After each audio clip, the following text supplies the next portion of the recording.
Um, have you ever heard the expression, someone looking like death warmed over?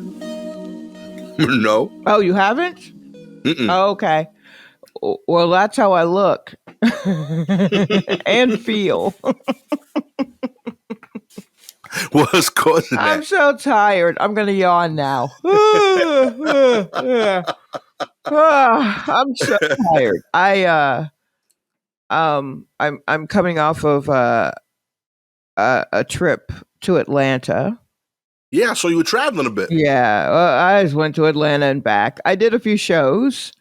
Rock on. So that was nice. But I did not sleep in between many of those shows. Okay. Um, Respect. no, don't respect that. Everyone, don't respect the person who's like, I barely got any sleep. That person's insane and will probably steal something from you. Don't respect it. So I just got back today, this morning. Oh, wow. Yeah. Did you know that flights could leave early? Yeah. Okay, maybe I should phrase it differently. Did you know that a flight that's scheduled for 6 a.m. can leave early? Oh, wow. Okay. What's the It can leave rush? before. It was yeah. My flight was scheduled to leave at 6. I had to return a rental car, and it was a precarious time because I needed to be there in time for boarding at like say 5:30 or a.m. or something like that. But the rental car place is not 24 hours anymore. There's no such thing as a 24-hour store. Really, right now, I guess because of COVID. But so the rental car place wasn't, but there may have been a place I could drop it off, and I wasn't sure exactly how that was going to work. So I didn't know how open the airport would be. There's a lot that made it a little bit of a time crunch at 6 o'clock. And then right after I dropped off the car, my boarding pass changed and said, "Oh no, we're actually leaving now at 5:50." And I'm like, "You can't do that." Yo. What are you talking about? So boarding has been pushed up to like 5:15. And when I got this, it was 4:49 or something like that. And the Atlanta airport has they don't do security at each terminal. Well, they only have like 2 big terminals. Yeah. And then you get to the various gates or whatever. But they don't do them like at each gate. So there's just everybody goes through the same security at once. And then you disperse to A, B, C, D, whatever. Right. Yeah. So I guess the TSA doesn't know that you can have flights leave early either. They had like 3 windows open for a smooth 400 people, 400 or 500 people. Okay. and Yeah, that's stress. and I mean, a woman was cursing at a man for looking at her wrong, like literally, like, "Look at me one more time, motherfucker. See if I don't cut you. Someone don't feel like flying today." No reason. No reason. Yeah, ATL is dope. No, that's not dope. That's stupid. Shut up. It's not 6 o'clock yet. It's not 5 o'clock yet. We don't want to be here either, but bitch, I need you to keep it down. And then, so there are only 3 windows, TSA windows open where they check your, boarding pass and ID and everything. And one of them had a guy who literally was having people like, now they'll look at your ID and they ask you to pull down your mask so they can compare the face. This guy had people looking to the side. Like, I'm like, what are you doing? Why are you being thorough? Yo. I need the crew that lets you go through with a 6-ounce container of lotion. I need those people out here today. The head nod check. Yeah, just you good. You good. Like he was, and so like at some point, someone came up to his window and was, I guess he had said or did something, and she wasn't sure if she was next. And she was like, well, I wasn't sure if I was next because I couldn't hear you. And he's like, well, you don't have to be next. I could just skip. I'm like, why does everybody have an attitude? Wait till we get inside. Pick your fights then. And this is again on no sleep. This is for me on like 2 or 3 days of no sleep. And when I ran to the plane and was just like, y'all leave early, huh? That's some bullshit. That's what I said to the guy, the boarding agent. I was like, who leaves early? It's not even 6. You're already first. Yeah. I mean, when we landed in New York, there were people, at LaGuardia who were looking like, oh boy, catching the first flight out. And I'm like, we're landing. So stop. We got no pity for you. Yeah. Oh boy. It was. And then there was a woman in my seat and she thought it was row 13 and it wasn't. It was row 14. And she just pretended to not understand English. And I was just like, yeah, no, but you're in my seat though. And and her seat would have been a row ahead of mine, which was the exit row. And the flight attendant was like, well, you can just sit in 13 if you want. And I was like, actually, I don't. Like, no offense, but I don't want the exit row. And he was like, you don't want to sit in the exit row? And I'm like, I do not. Why you're not pro exit row? Look, I'm exhausted. I'm not helping anybody this morning.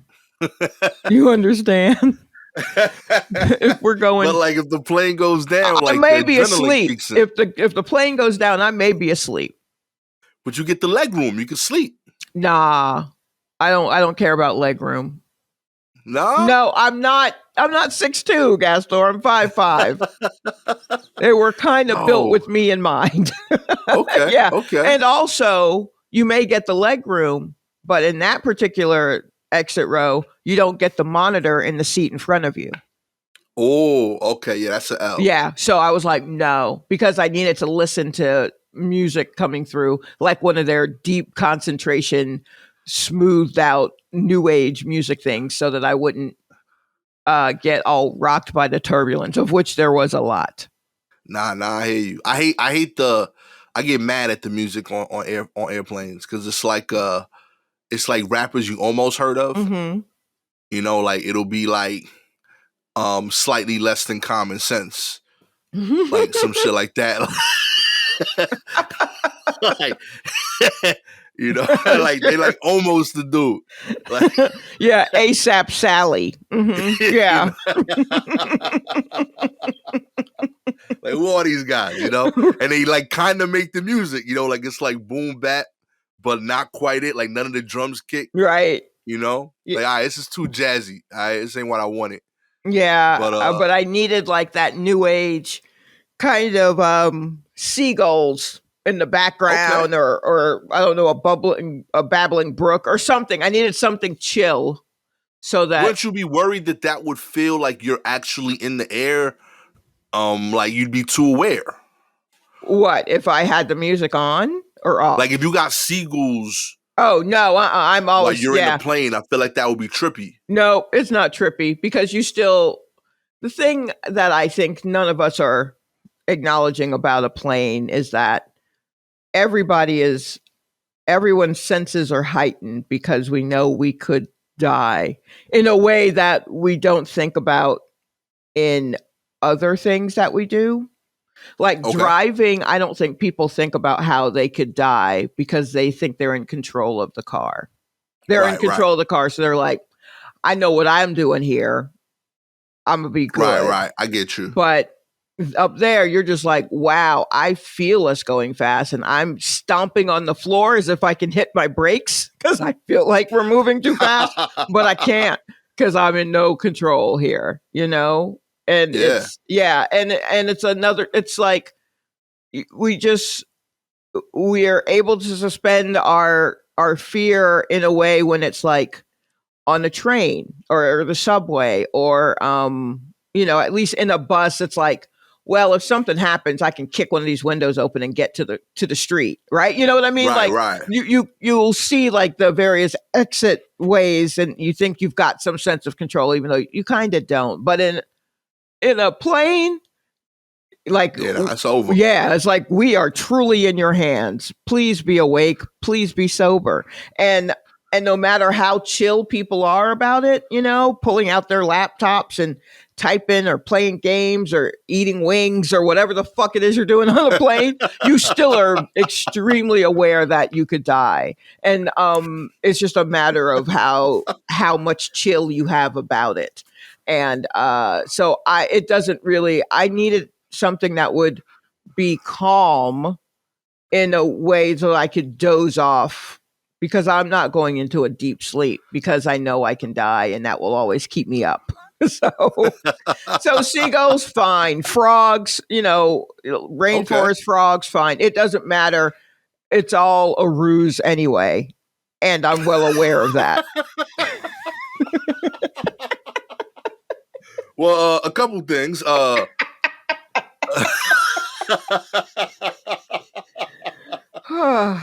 man. One, I'd like to remind you that I think it was a week ago you said, I'm gonna try to be optimistic from now on. This is me being. I don't think I'm being pessimistic. I think I am being pragmatic, and I am noting something that we don't do, but I think we all feel that way. And so we make our moves to try and temper our fear. No, I dig that. Like, I don't think I feel 100% confident in saying that like nothing important has been done on an airplane when you pull out a laptop. Mm-hmm. Like, I've never seen anybody like, oh, I'm so happy I solved that here. You took it out to feel like you had something to do, right? Like, and you never do anything as a distraction. I've seen so many people with a laptop with multiple spreadsheets open, and they're just looking out the window. Yeah, they don't ever get shit done, B. Yeah. I saw this dude like, I gotta edit video. He ain't touched shit. Like, the video was on the same scene for 3 hours. I was watching, I was hyped, like, oh, he's gonna do some shit. I'm gonna ask him questions about Final Cut. He ain't touched anything. He just kept staring at the same screen. And the reason I know is because it was like a swimsuit video, mm-hmm. and like there was a little kid next to us, and I was like, yo, like, you just fucking up this kid's like situation. Like, you should switch, at least like move one scene over, right? Because I could see like the timeline. It was like scenes of the car and like a beach, mm-hmm. but he just stayed on the titty scene. And I'm like, yo, like, that's not fair to this kid. Like, he's gonna have questions. You ain't gonna answer them. You ain't his parent. Right. But, if you're gonna do it, do the work and then keep it moving. Yeah. But he just stayed on the titty. He would leave it on the titty scene. He would go to the bathroom, and he just left it up. 3 hours we watched this joint. So, yeah, I'm with you. People just put up distractions on the flight. Yeah, no one's doing second anything. Thing, I know you're tired. We could have recorded tomorrow. No, we couldn't. We couldn't have. We couldn't have. Mm-mm. That's what you hate.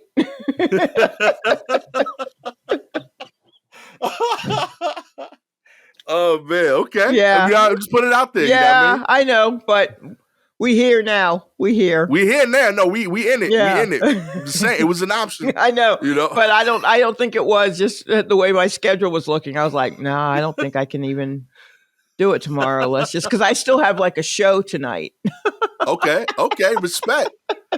So, yeah. So you just doing it to yourself. I am. It's it'll be like Thursday before I think I'll be able to like even myself out.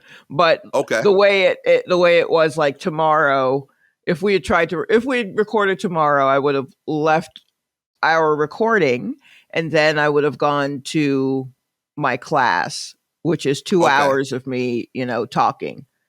And so I would have for sure been brain dead. So it's a thing that I learned from when I first started teaching class, which at that time was Zoom. And one of the days was the day that we record. So we would record and talk for a couple of hours. And then I had like 2 hours or so to like eat and try to be a person and figure out what I was going to tell these folks who wanted to learn comedy. And then we'd be on Zoom for 2.5 hours. So, No doubt. yeah. So I was like, yeah, I don't know if I can record and do a class on the same day because my body feels it. Teaching is very draining. It is. It is. So, Yeah, no, I got respect for teachers. yeah, absolutely.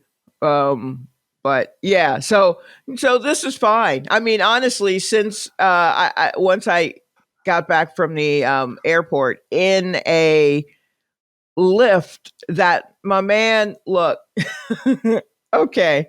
I know we've been doing what we can to deal with COVID, especially our drivers, especially our rideshare drivers who don't Yeah. have like official taxi cabs, right?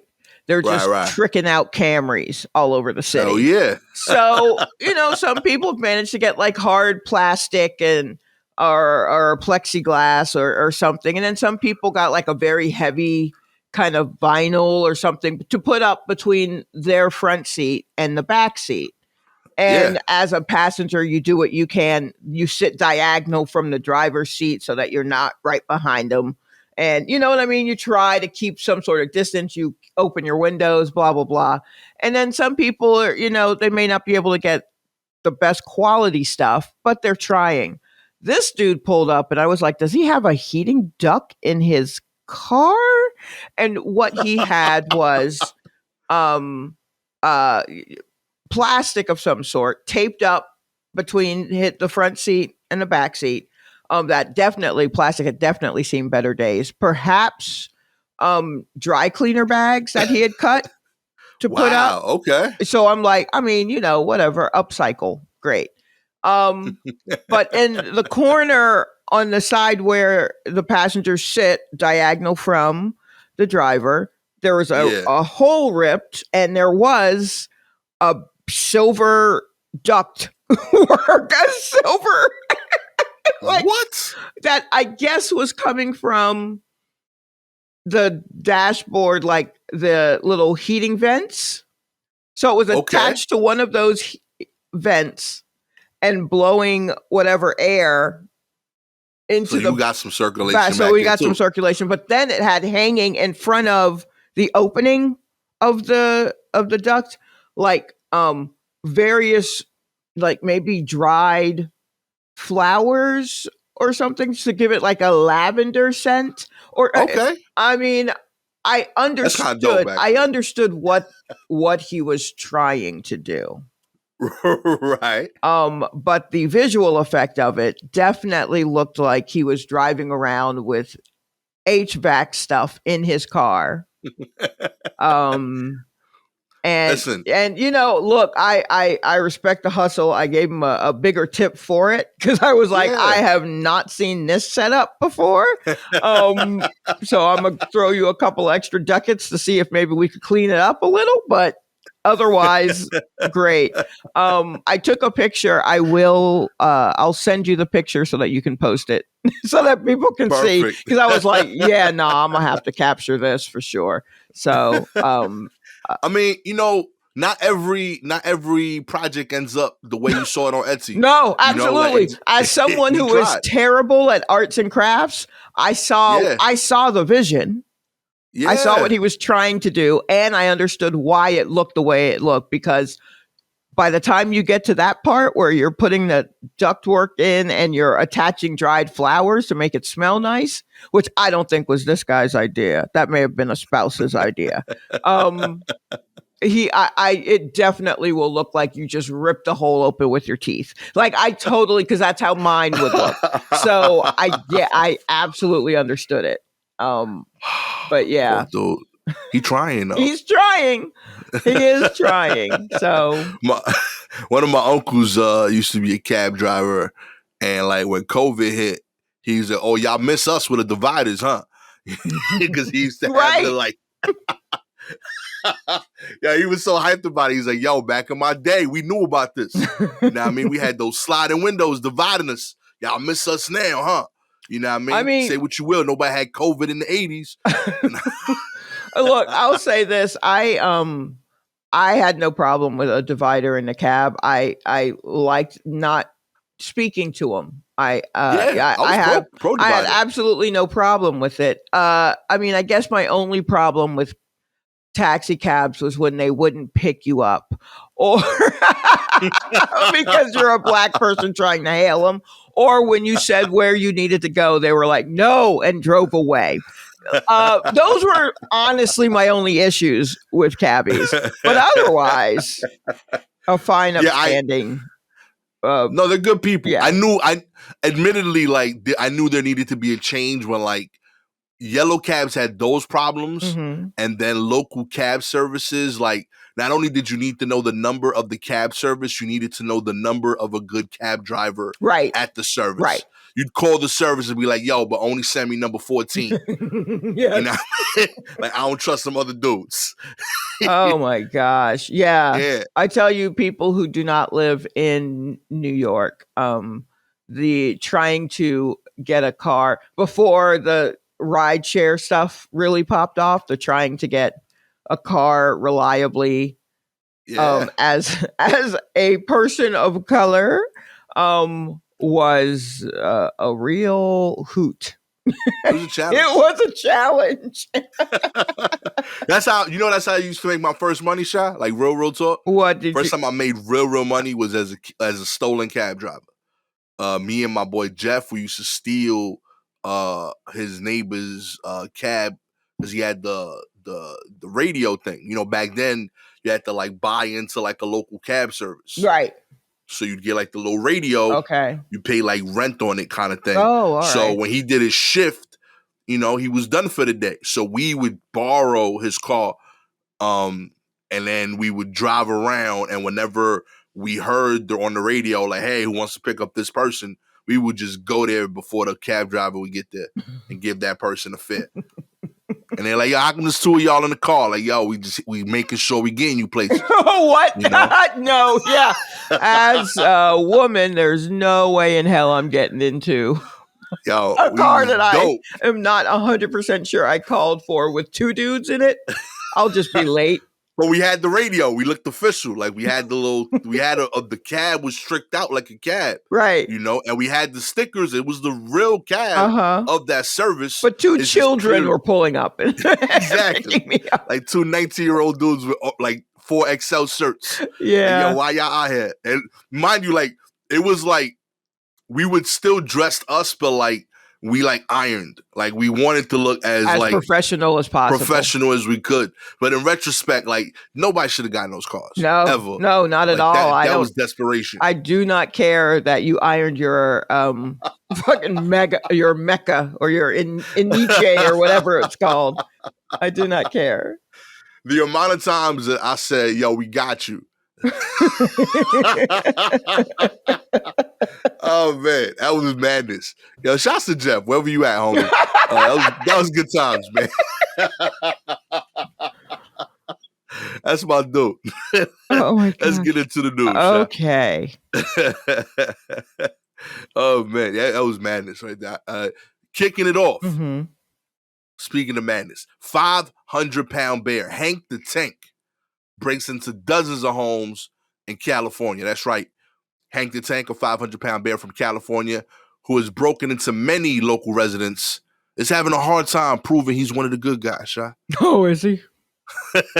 Hank broke into several homes in Lake Tahoe this past week after already being responsible for 150 calls and being at the other end of a 6-month search by the California Department of Fish and Wildlife. Well, I fish first.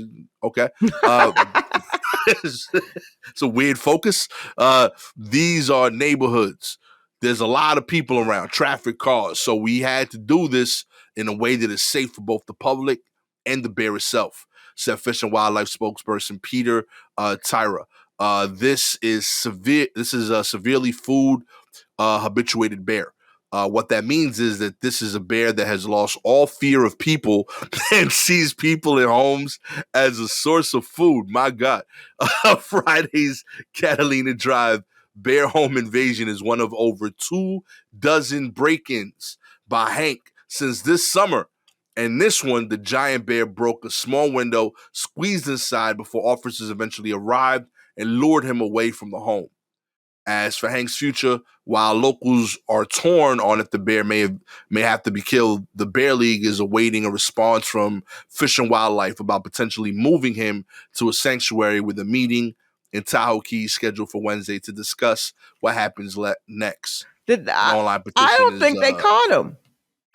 No, I mean, this is from a couple of days ago, and I feel like just an hour or two ago on Twitter, I saw that he's still out here in the street, maybe, but I'm not sure. But here's basically, if I can make sure I recap, there's a 500-pound bear that instead of going to sleep for the winter, just started breaking into people's houses and eating their food. So he ain't scared of them no more. So he ain't scared. This is what the next step was. If you know me, you know I follow loose animals. And Hank is what we should have been getting ready for this whole time. They've been trying to tell us. These bears who have been hopping in and swimming in your pools, they've been trying to tell you, we ain't scared of you no more. And Hank is 500 pounds. If you haven't seen a picture of Hank the Tank, look it up. That's a big dude. He looks uncomfortable. He looks uncomfortable. He's probably just trying to find a house with a Peloton at this point. Or a rowing machine or something. Yeah, my favorite part of this shot is that, like, the Fish and Wildlife dude, when he's talking, he sounds like he's pleading with the bear. Yeah, he is. He's like, please, Hank. These are homes with people. We'll give you logic, Hank the Tank down. Hey, we'll give you whatever you want. Do you want jewels? We'll give you girls, whatever you want.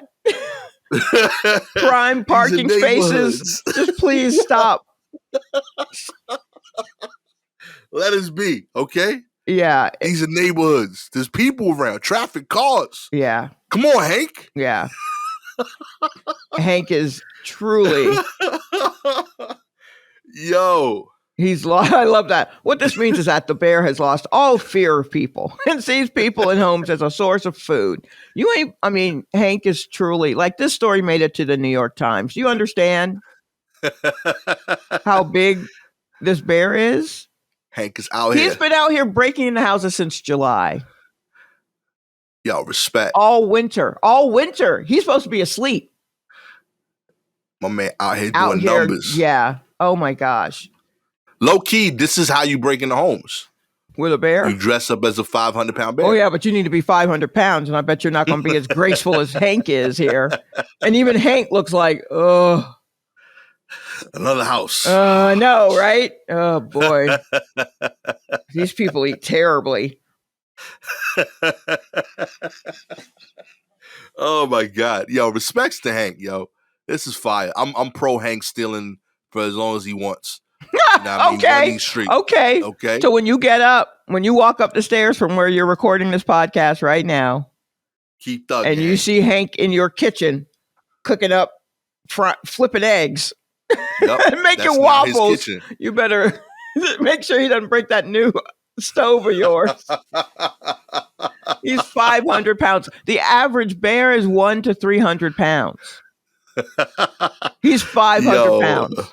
It's his beast. They have a picture of a dude with like a size 11 foot next to a footprint, and like two of his feet fit in the footprint of Hank the Tank. Look, whenever I see a picture of what I guess is a bear's hand, it looks so much like a human hand in a way, or at least a paw that we're used to, but it's as if the paw has teeth. You know what I mean? Like its nails are just like, oh no, those are razors. Those are. It's one of the scariest things. Just the paw of a bear. So now imagine that just ripping all your mixed greens and your yogurts and your. Yo, That paw just knocking over a bowl of quinoa because it knows you've got chips somewhere. yo, this is a stupid question, but like, because I worked in furniture, and like my first thought is like at Bob's would like a bear invasion be covered by the goof warranty? Is that an act of God? Like I don't know how that counts, right? Like I would assume, like it's definitely not on purpose. It's gotta be accident. This is accident to me. This is an accident, but I don't know. Does act of God for insurance only mean weather related things, or does a bear? Because we didn't make them. God made that. That ain't nothing but God. At the very least, God made this one. Yeah.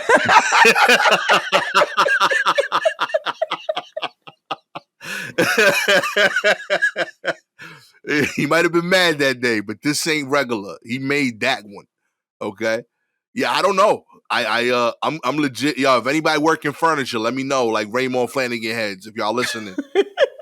Would you take this sofa back? If you heard this story. If someone said, hey, if someone called up Haverty's and was like, hey, so I got this couch from you, and I know you said there's something of a guarantee, but here's the thing.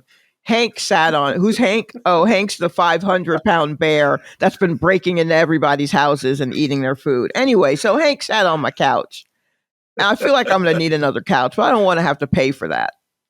Yo, that's covered, right? Under a service agreement.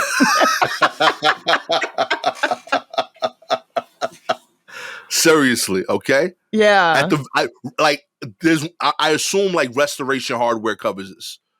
Like this is part of their thing. Like you pay like $1,000 for like a tree stump and they call it an end table.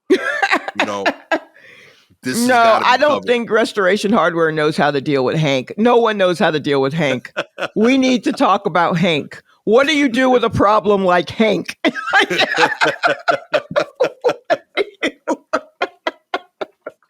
I don't know. Yo, low key, that sounded like a remix to "We Don't Talk About Bruno." Oh, well, I was thinking we need to talk about Kevin, the movie. We need to talk about Hank. We don't talk about Hank. Yo, shouts to Hank. Keep thugging out there. Do what you do. I can't wait till the rapper you inspired comes out. Oh my God. Because there will be one, Hank the Tank. Oh. You know what I mean? There will be a rapper named Hank the Tank. There will definitely be Hank the Tank remixes. Maybe. I don't know. No one has named themselves after the two llamas that captivated us for a couple of hours that got free from a petting zoo. The black, that's because they only had the black one and the white one. Well, you know why? Because it happened on the same day as that dress picture. Is it gold and white or is it blue and black? And everybody just turned. I literally watched people just turn all of their attention to that dress, and I was like, "But the llamas!" Like I'm in my office, like the llamas. Yeah. So I don't know. I mean, I don't know if anyone's going to like call themselves Hank the Tank, but there's some child somewhere. Hell yeah. Like this, at the very least, this is a future WWE wrestler. Hank the Tank. Yeah. Probably black. Yeah, probably so. You probably I'm waiting for it, you know what I mean? Hank the Tank coming soon. But, I got it. There should be a North Face Hank the Tank jacket. Like a special edition? Special edition North Face Hank the Tanks. Oh, with like fur all over. On the North Face? On the North Face, because they always got it on the hoodie. You could put fur in more places now. Call it the Hank the Tank edition. I mean, the way he looks a lot like those Kanye jackets for the Gap. Yeah. So I guess if you paint him like bright blue, maybe. Hank the Tank, you just got a modeling job. Thanks a shot right there. You saw? Oh no. Well, expanding your future, boy. Plus size, big and tall, Hank. We only need. Dude, I'll see you at DXL. We only need you for big and tall, sweetie.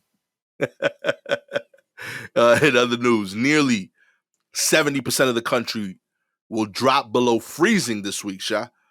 That's right. For some, it'll still feel 10 to 20 degrees above today, maybe even tomorrow. But cold air will take over.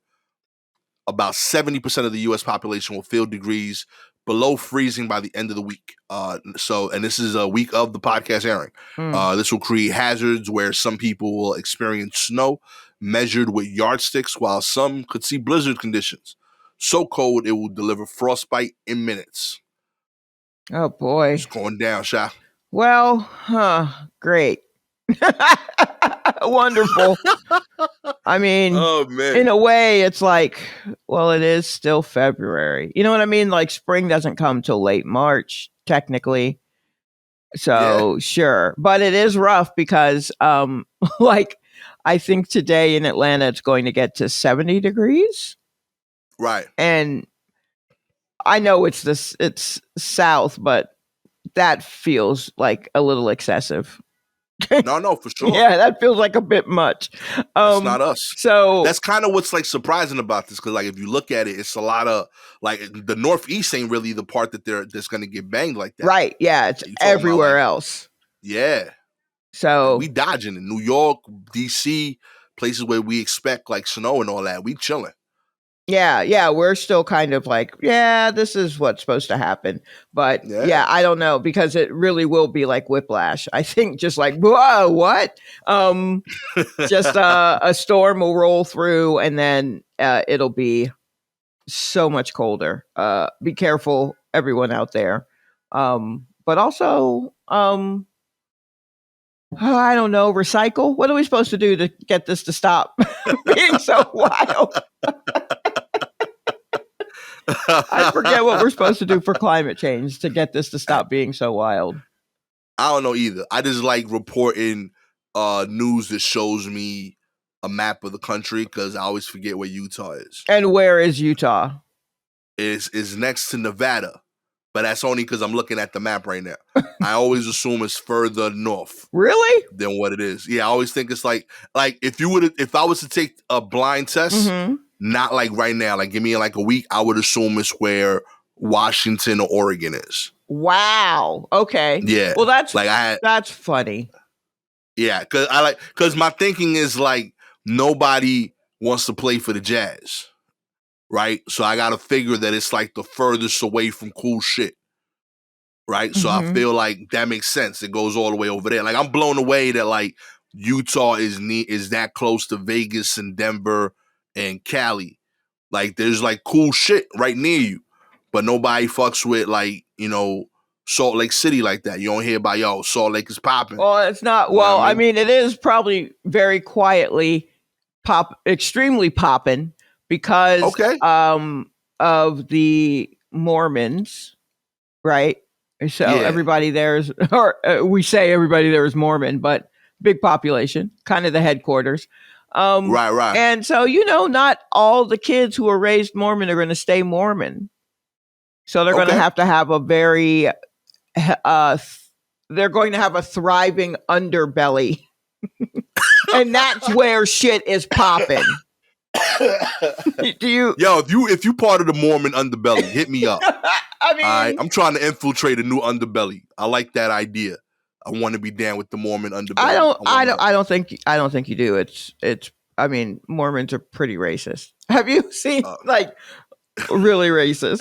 I'm gonna change all that. Okay, I'm gonna introduce y'all to Malta. No, here's the thing. Are you all right? So Mormons, what's their college? Is that BYU? Yeah, BYU. Okay. Young. So lately on Twitter, some people have been posting something from a dude's TikTok who I guess he's a black student at BYU, and he goes around, he's asking other black students why they picked BYU or what their experience has been about going there or whatever, and they all are like, why did you go? And a lot of them are just like because it's cheap, and some of them are like, I knew about what it was like, but I didn't think the white people would be this bad.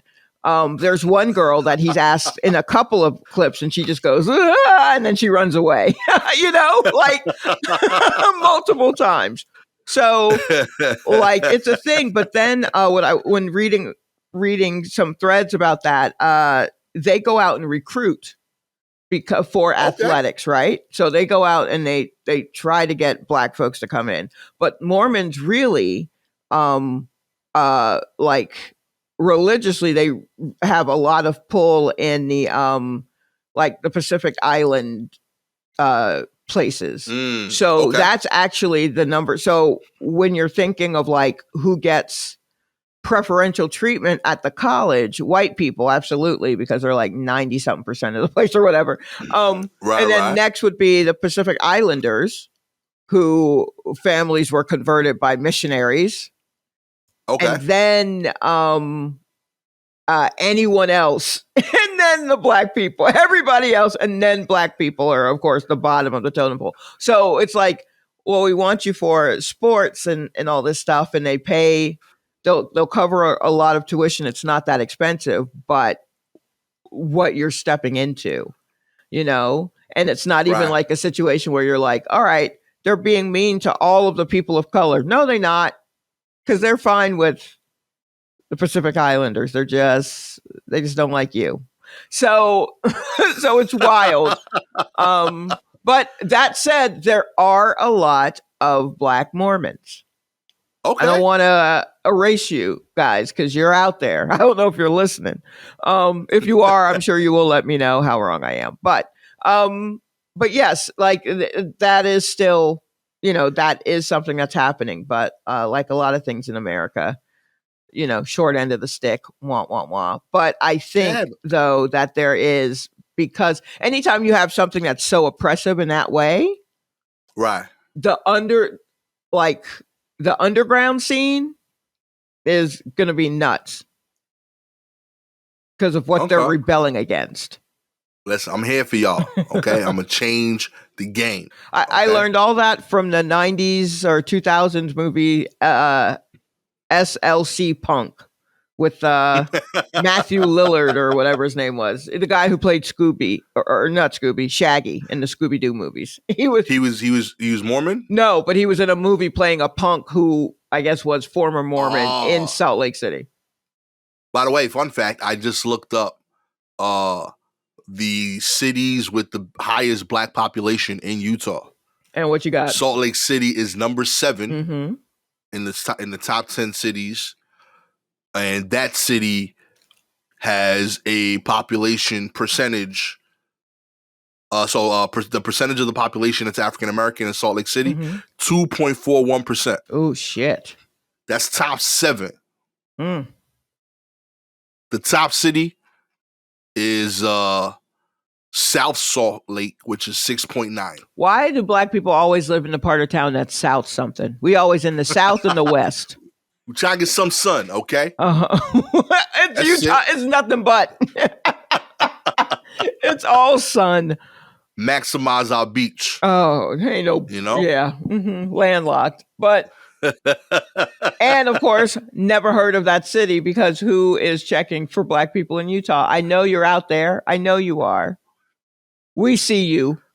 Oh, yeah. In the case of South Salt Lake, we see all 1,726 of you. What? Literally. How we much? Can spot all of y'all. 1,726 people out of 25,000. I actually think I know all the black people in all of Utah at this point.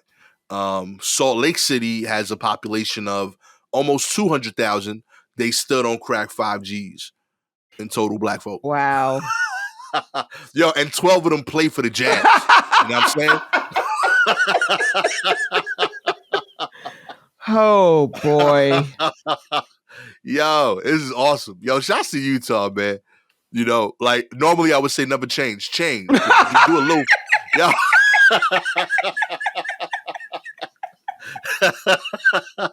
Man, y'all are definitely doing it at your own pace. Respect. Okay. Oh my gosh. How did we get here? Winter storms? Also be careful out there, I guess, when it gets cold. Oh boy. Woo. Oh man. In other news, Slack welcomes back its users after a work outage earlier today.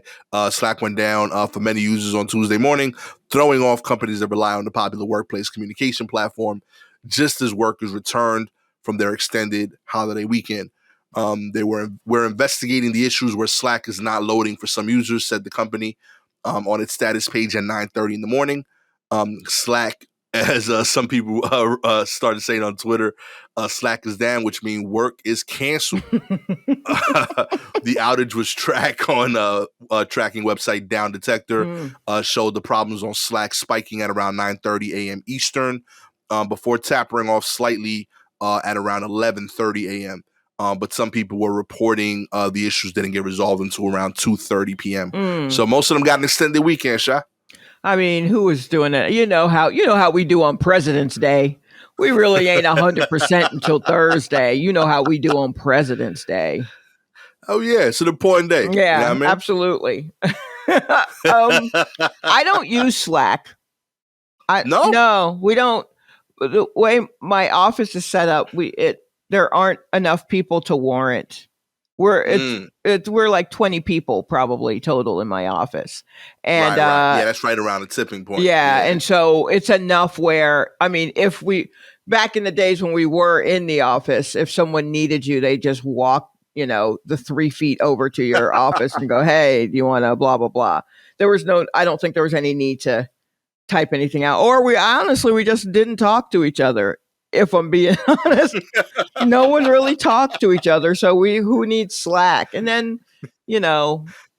low-key shot, it sounds like they have Slack. You don't use Slack. No, I don't think they do, because we have like other things, and I don't think anyone uses those things. But the thing is, my position, no one needs to talk to me unless something's broken or they're out of something. Okay. So usually it's someone who will rush up to me and they're like, "We don't have any more." And I'm like, "We don't?" And then I get up and then I find it and they're like, "Oh." So that's basically my job, is to make the employees go, "Oh, all right, great." So I can't do that over Slack. There you go. I got to be there in person. So I Slack, look into adding that functionality, okay? Step y'all game up. Also, I'm so tired of coming up with passwords. How about that? Yeah, my systems are crumbling. I don't know what else to do anymore. Yeah. I've run out of passwords. I'm done. No more. Yeah. No more. I went through a phase where I was, some of my passwords were like my favorite delis.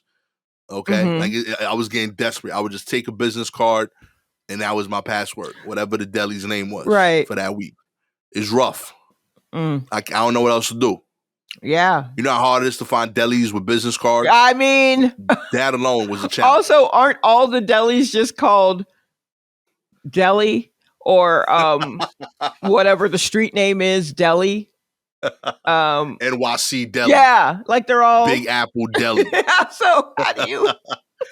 My personal favorite, #1 deli. Well, that's actually going to work for you, because in passwords you need to have a number, a capital, that's why I went with it. A lowercase, and a special, a special character. So that's probably the only one that'll work. There you go. Putting that out there for y'all to use, users. If you're struggling, there you go. Just find a local business you like. That's your password. Oh man. We out here. Sisters have sons who are brothers and cousins. That's right. 2 sisters are baffling the internet after revealing they have sons who are not only cousins, but also brothers.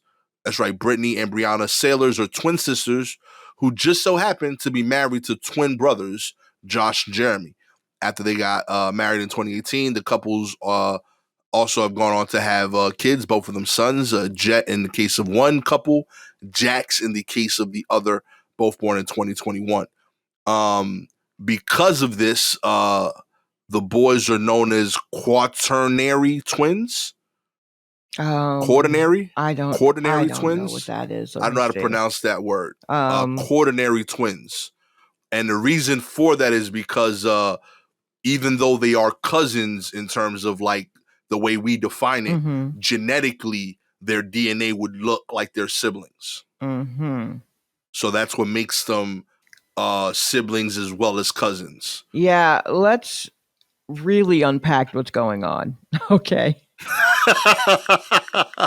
2 sets of twins married each other. Yeah. I mean, we could stop there. I believe we've. Yeah, that's wild. I believe we've discussed how weird twins are, right? We love you, twins, but you're a little weird, right? Yeah, it's a little much for It's me. a little much, and so then to marry another set of twins is just like lazy. It feels lazy. You never wanted to branch out and chart your own path. You're just good in being in the twin universe. Yeah, B. Like that's wild. That to me, that's a little wild. And actually, at my high school, the football coach, the head football coach, was an identical twin, and Okay. his brother was the head football coach at a rival high school, and they married a set of twins. And that shit was creepy then in the mid 80s, and it is creepy now. Like that shit ain't cute to me. Yeah, it's just off. Yeah. I don't know. It's because like it feels like you're still applying little kid rules to big life. yes. You know, like when you were a little kid, the only qualification to being friends is that you're also a kid. I get that. That makes sense. You don't get to make other decisions, so you just hang out with other people going through your experience. They're all the people under 4 feet. Right. I get that. That makes sense. As you grow up, you get older, you realize how little height matters in the human experience. We have other things we bond over, jobs, interests, so that changes. So I understand like if like 8-year-old twin you was like, oh, wouldn't it be cool if we played with another set of 8-year-old twins?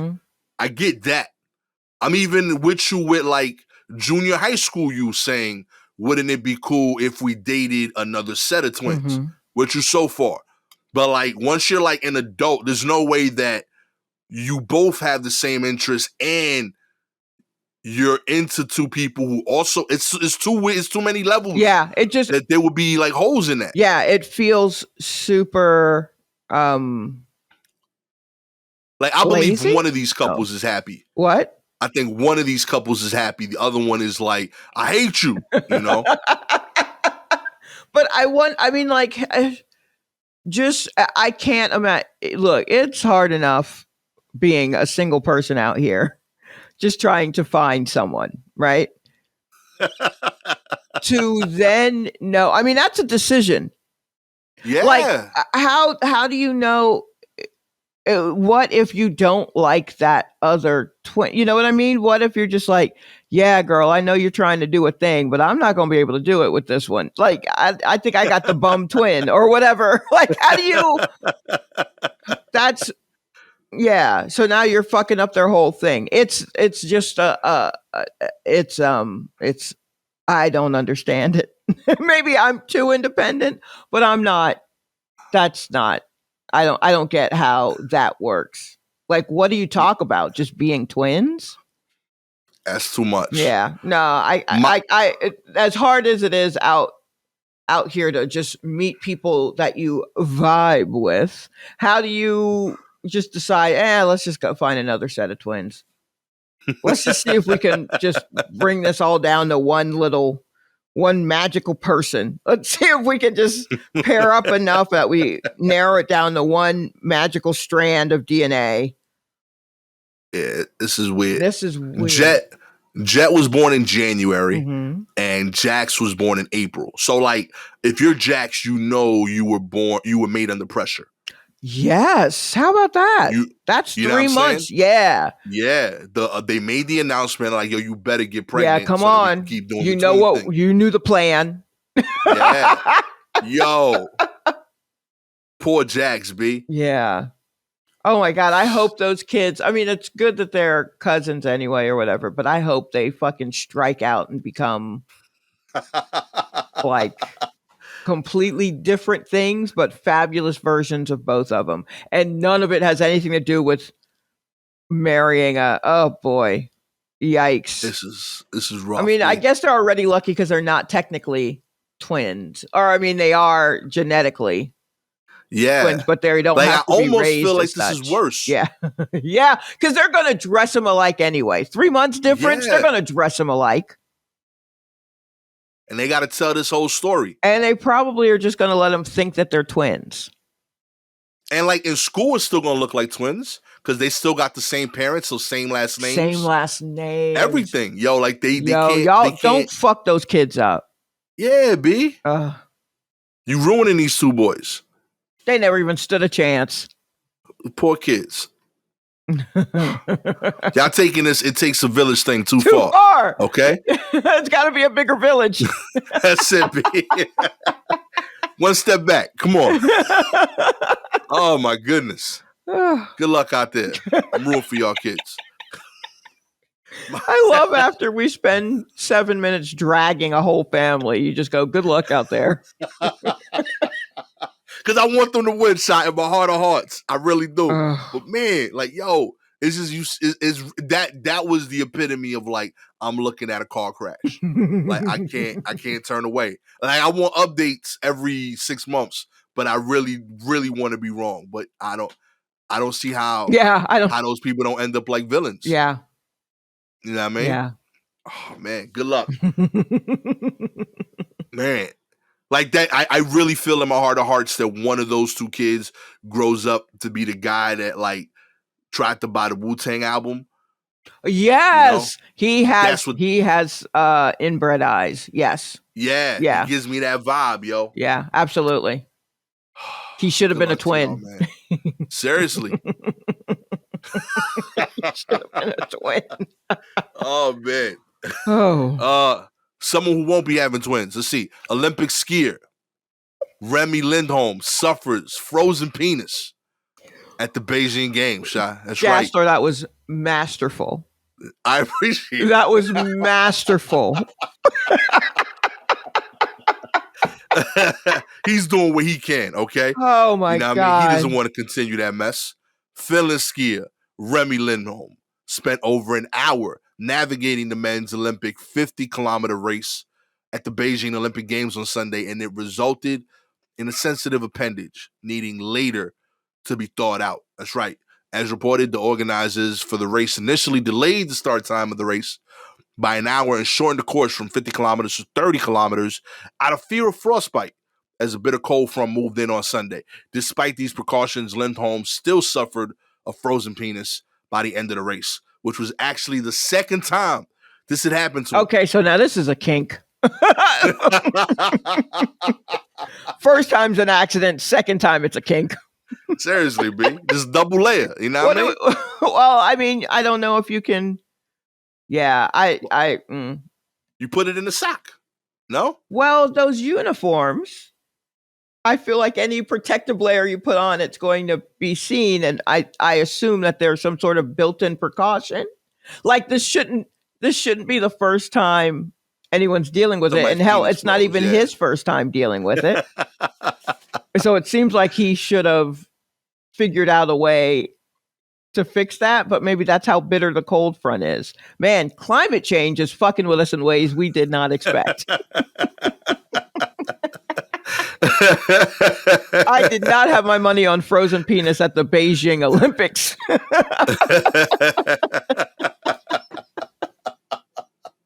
Oh man, DraftKings, where was this? Yeah. Okay. Now I want to bet on this. Hell yeah. Okay. Whose penis is freezing off first? That's what I want to bet on. Yeah, now we're getting somewhere. Okay. Now next time I'm gonna pay attention. Oh man. He said when the body parts started to warm up after the finish, the pain was unbearable. No shit. Hanes, Fruit of the Looms. There's opportunities here for y'all. Create a new product, Ooh, clearly there's a need. All right. I see you with the branding. Okay. Yeah. There's a chance here for y'all to do some work, make some dollars. Diddy, you just bought your clothing back, right? You got Sean John. Maybe you could take the lead on this. No. Make some Sean John warm penis underwear.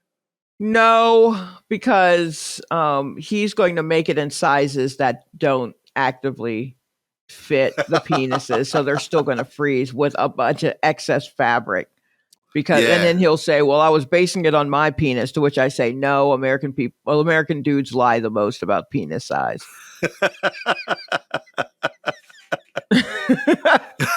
I saw the chart. Did you see that chart No. of penis sizes? They like it was a bar graph, but the bars were little penises that went up to the line as to what the average length of them were. Okay. Yeah, America. I don't know what y'all think 6 inches is, but it is not what you've been saying. So, I mean, I know no one has an idea of penis size after the Nelly video. Like that whole situation like blew my mind. You know, because he's very proud of his member. Uh-huh. He shared it publicly. Right. Everyone criticized his member. Uh-huh. I think every woman criticized his member. And I think a lot of guys were like half like pretending that was a problem and half like, oh, I'm that. You know? Y'all got to stop lying. It's it. Just admit your lane. Yeah. You know what I mean? I feel like I figured it out. I think I nailed. I understand the issue that women had with his penis. By the way, what was that?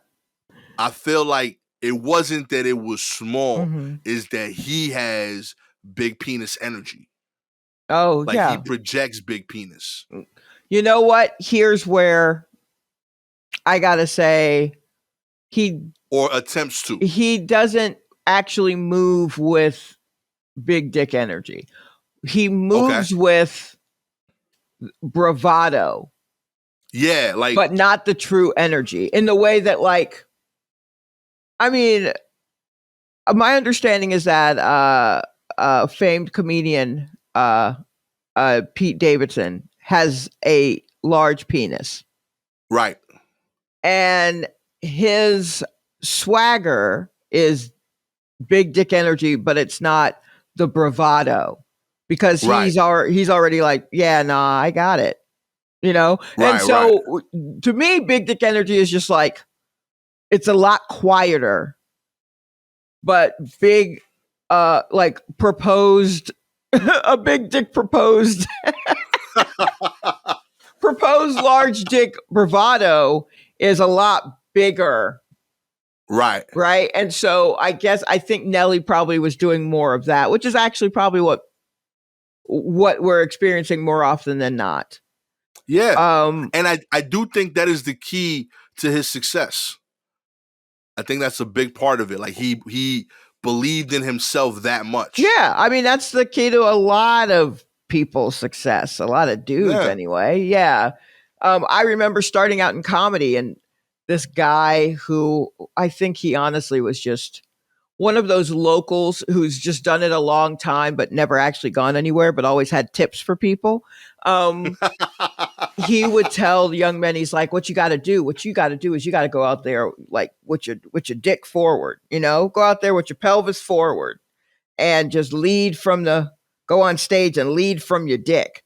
And that's not like the first time I've heard that kind of advice. It is not helpful for me, but but yeah, it's a lot of, you know, like, yeah, put all the energy in your dick and then lead with it, stand and with it like front and center, and then, you know, everyone will listen to you because you've got that confidence. And I mean, however you want to get your confidence is, I guess, your business or whatever. But that's very, yeah. I think that is I think that's what's going on with Nelly, is that it's not necessarily big dick energy, it's big dick bravado.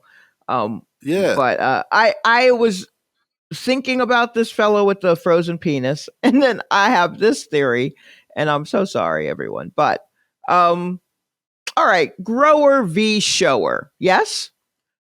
Okay. All right. So you know, grower means that when the blood goes in there and rushes up, it grows a bit, quite a bit. And the shower means that when you look at it and they're not like turned on or whatever, it's still like size of, like you can still see it. Right? Because it's always like in a state of like barely baby semi-hard. Like there's always a lot of blood in there. Okay. And so I think what we've got here is a grower because he had like no blood in there to keep it warm. Oh. So that's that might be an issue as well. I don't know if you can change your status from grower to shower. I feel like that's a nature versus nurture conversation. We're not equipped for it.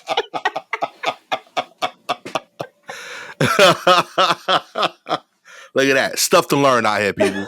We out here teaching y'all every day. We are definitely a major source of misinformation here. That's it. Oh, this boy. This is science. Sex positive medical podcast. This is science on the fly. Do not take any of this to any professional. All right. So that a couple things. One, I've gotten the same shitty advice. Yeah. I feel like there's one in every city. Like I feel like they're everywhere. Dudes are always telling other dudes to lead with their dick. I remember like in my head, like I was like, that's not my strong point. I don't know why I'm leading. Like that's just weird. You know what I mean? I'm not like, I'm not putting them down, but that's not like, brag about your best asset. That's not it. So why am I leading with that? It's just weird energy. Yeah. Okay. And in terms of this dude, so like, would it have been like effective for him to get hard before the race? I wonder. Right? At least semi-hard?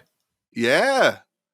Get a little chub. I mean, don't you have to do... I mean, you're already trying to get warm. I mean, like, you're trying to get the blood circulate. Like, I don't know. Is that how you fix frostbite? It's a circulation thing? I mean, as well as a... Maybe. Anyway, perhaps.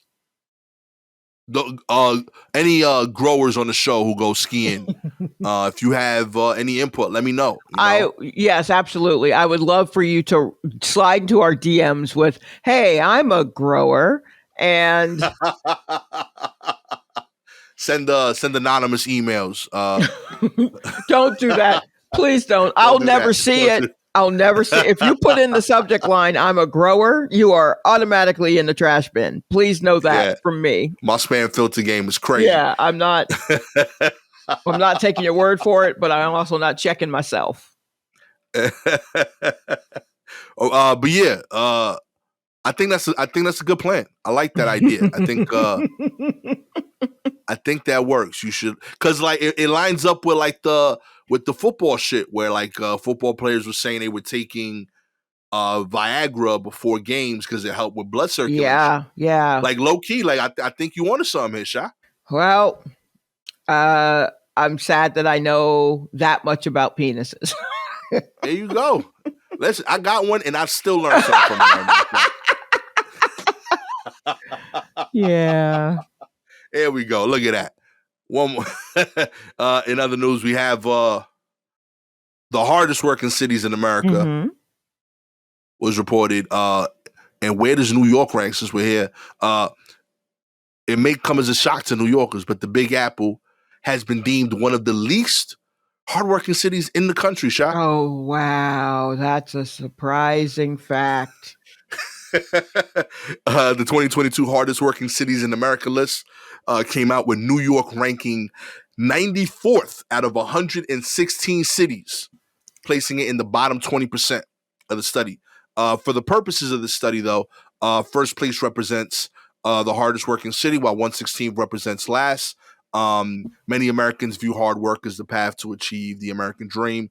We work so hard, in fact, that we put in more hours at our jobs than several other industrialized countries. Some U.S. cities represent strong work ethic that helped build the world's biggest economy better than others. What is this?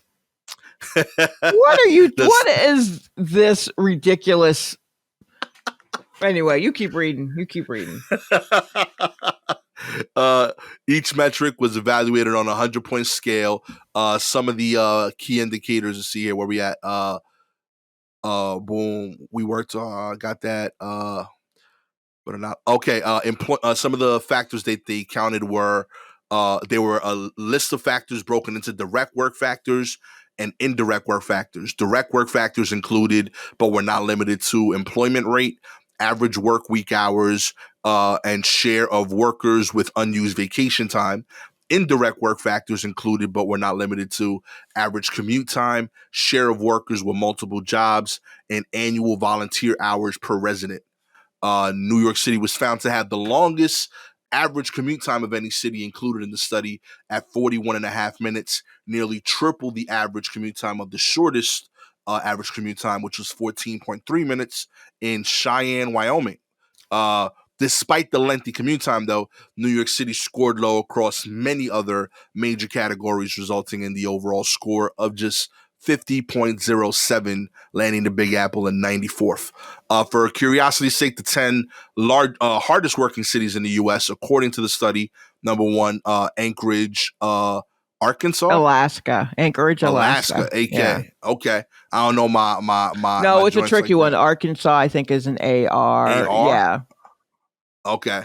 Washington, D.C., number 2, Virginia Beach, VA, number 3, San Francisco, 4, Irving, Texas, 5, Cheyenne made it in 6, Norfolk, VA, 7, Austin, Texas, 8, Plano, Texas, 9, Dallas, Texas, 10, with a little trifecta to end it for them in the top 10. Go ahead, Texas. The 10 Oh, least hardworking no, I pray cities. for you, Texas. Go ahead. What are the least ones? Yeah. The 10th is Toledo, Ohio. 9th, Fresno, California. 8th, San Bernardino, California. 7th, Cleveland, Ohio. 6th, Providence, Rhode Island. 5th, Bridgeport, Connecticut. 4th, Buffalo, New York.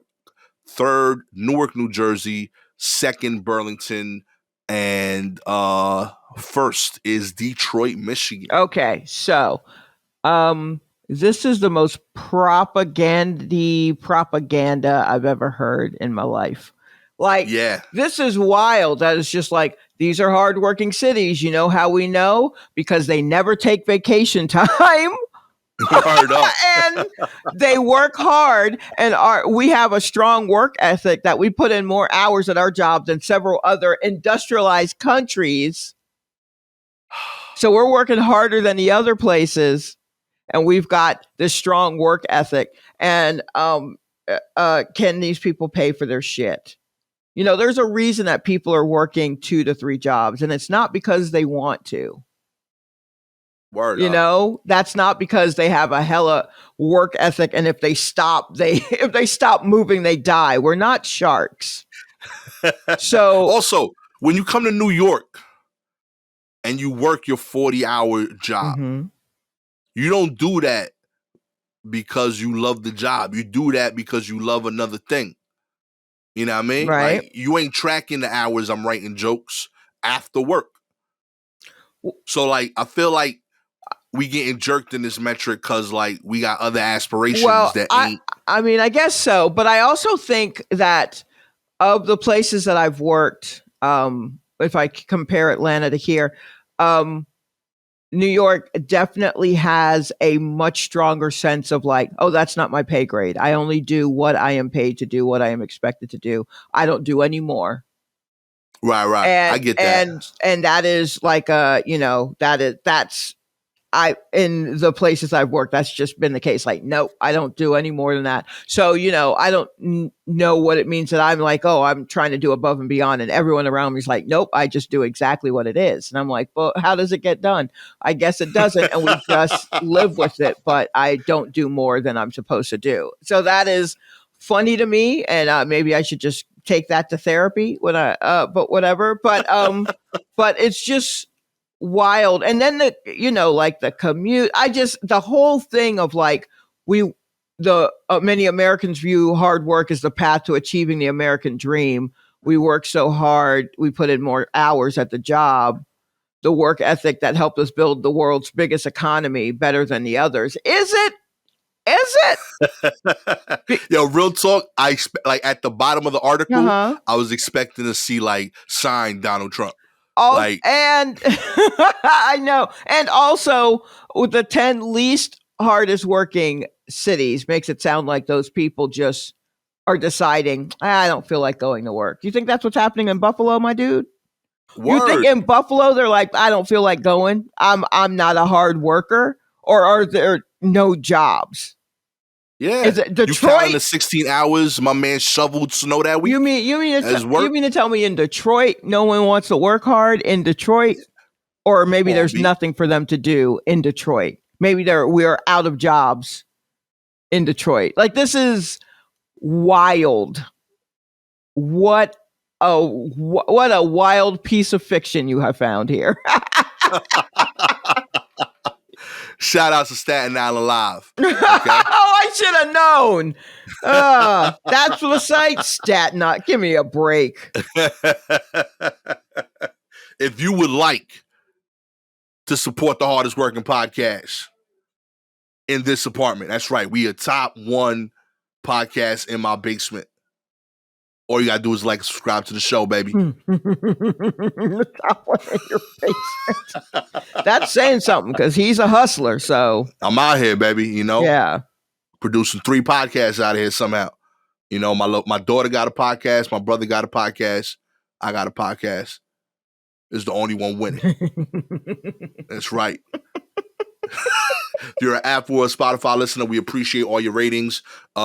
Please rate the podcast. It genuinely helps. 4 stars means you believe this nonsense. You don't think we top 1. I mean, I believe that. Okay. There are too many people on trust funds to be working hard in this city. This city is built for people who aren't working hard. They just happen to be rich. That's it. I've said enough. 5 stars. Mm-hmm. You know the truth. Gastor and Shalewa taking over the game. I guess we're working doing super that. hard. I guess we're doing that. Admittedly, not super hard. We work kind of hard. We work kind of hard. We work kind of a little hard. Okay, a little hard. Like not bottom 20, not top 20% either. But we in there. We working. Respectable work. Okay. If you got any articles you'd like us to cover, please DM us directly on Twitter or Instagram at Silky Jumbo or at Gastor Almonte. With all that said, my name is Gastor Almonte. Always with the homie Shalewa Sharpe, carrying podcasts on our backs. Okay? Oh my God. One stream at a time. Okay? It's been another episode of The War Report. Catch y'all next time. Peace.